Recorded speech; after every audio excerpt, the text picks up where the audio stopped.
Rudolf Stratecki is industry-leading multimedia show designer. After numerous events all around the world, he and his team returns home. His dream is simple: bring a world-class show to his hometown.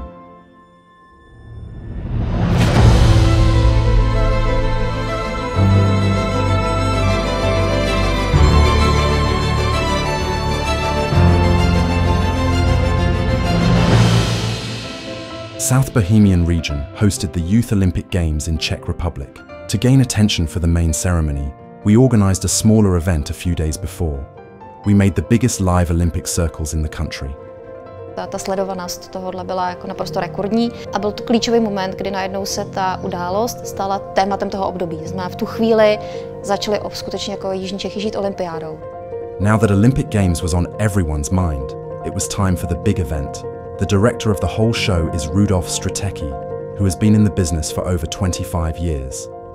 Tak jako v Paříži mají Seinu, tak my jsme využili toho, že my máme Vltavu. Tak jako v Paříži mají Eiffelovku, tak my jsme využili toho, že máme nějakou černou věž. Propojili jsme vlastně ty dvě kultury, propojili jsme ty dvě města, propojili jsme ty dvě řeky. The decision to build a stage on a riverbank was challenging, but Ruda is not okay with any compromise, so he and his team had to figure it out. Nakonec se nám podařilo přemostit Vltavu. Nakonec se nám podařilo obří 30metrovou stage postavit ve svahu u řeky. De facto stage končí v řece. Making this event special and grand was crucial.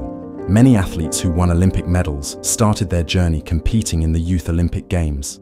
This made it almost certain that among the crowd there was a future gold medalist.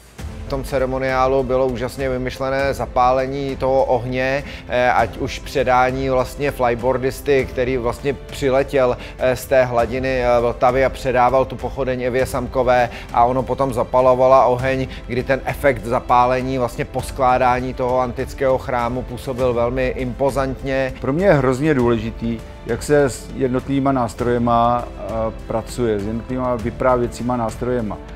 Využíváme světla, využíváme lasery, využíváme vodu, využíváme projekce, využíváme LED obrazovky. Nově jsme začali využívat i drony.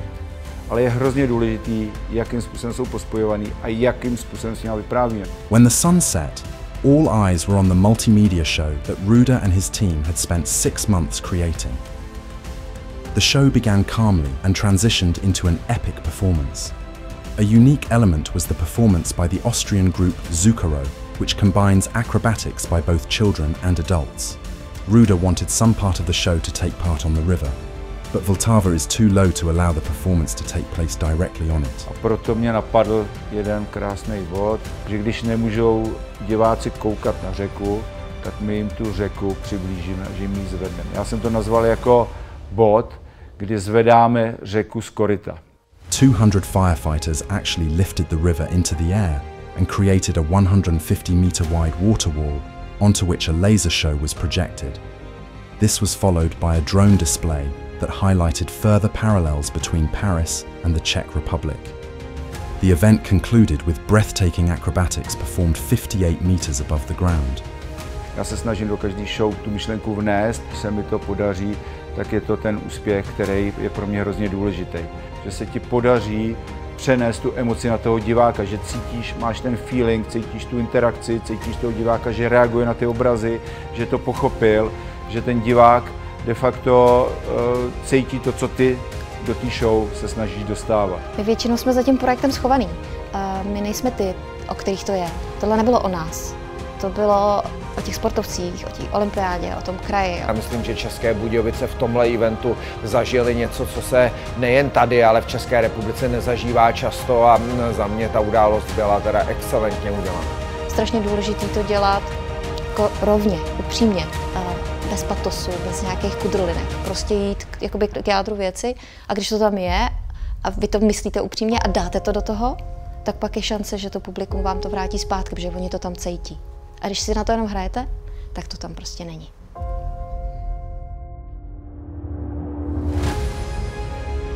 The entire stage had to accommodate over 800 performers, meeting the diverse needs of everyone, from an acrobatic show to a full philharmonic orchestra. The performance utilized every available space, taking place on the river, along the banks, and even in the air.